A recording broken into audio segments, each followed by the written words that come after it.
সোনাতলায় সরকারি কবরস্থানের প্রাচীর ভেঙে জরাজীর্ণ, চুরি হচ্ছে ইট। সোনাতলা প্রতিনিধি শামীম হোসেন সুজনের পাঠানো তথ্য ভিডিও চিত্রে দেখুন বিস্তারিত। বগুড়া সোনাতলা পৌর এলাকার একমাত্র সরকারি কবরস্থানটি অবস্থিত হাসপাতাল টু বালুহাট রোডের আগুনিয়া টাইট গ্রামে। দীর্ঘদিন ধরে কবরস্থানের দুই পাশে প্রাচীর ভাঙাচোরা অবস্থায় পড়ে আছে। পশ্চিম পাশে প্রায় 40 ফুট ও পূর্ব পাশে প্রায় 60 ফুট প্রাচীর ভেঙে গিয়ে অরক্ষিত হয়ে পড়েছে পবিত্র এই কবরস্থানটি। কবরস্থানের তত্ত্বাবধায়ক ও উপজেলা মসজিদের ইমাম মাওলানা আফজাল হোসেন জানান, পাশের জমির মালিকরা কবরস্থানের সাইড থেকে মাটি টান দেওয়ার কারণে প্রাচীর ভেঙে যাচ্ছে। দ্রুত সংস্কার না করার পরিস্থিতি দিন দিন ভয়াবহ রূপ নিচ্ছে। তিনি আরও জানান, সুযোগ বুঝে এলাকার মাদকসেবীরা ভাঙা প্রাচীর থেকে ইট খুঁড়ে নিয়ে যাচ্ছে। ইতোমধ্যেই বহু ইট চুরি হয়ে গেছে।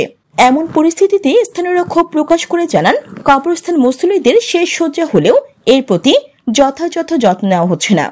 দ্রুত কবরস্থানের প্রাচীর সংস্কার না হলে এটি সম্পূর্ণভাবে ভেঙে পড়ার আশঙ্কা রয়েছে। এ বিষয়ে সংশ্লিষ্ট কর্তৃপক্ষের জরুরি হস্তক্ষেপ কামনা করেছেন এলাকাবাসী।